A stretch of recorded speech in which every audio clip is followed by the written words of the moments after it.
కాబట్టి తాను ఏం చేస్తాను చెప్పండి, ఇదే ప్రార్థన చేస్తాను.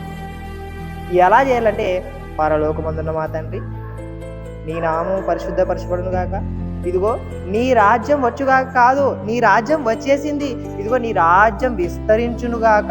విస్తరించాలి, రాజ్యం అనేది విస్తరించాలి. విస్తరిస్తేనే క్రీస్తు మహిమపరచబడతాడు.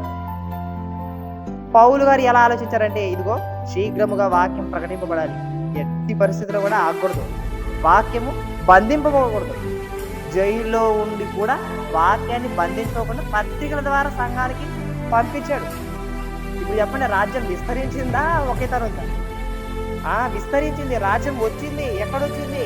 సువార్త వలన, పరిశుద్ధాత్మ శక్తి వలన లోకంలో ప్రేరేపితులు అవుతున్నారు అంతా, సువార్త వినడం వలన. అలా వస్తే మనం ఉన్న చోటి ఉంటే సర్వసత్యము, దేవుని రాజ్యము ఇతరులకు విస్తరించదు.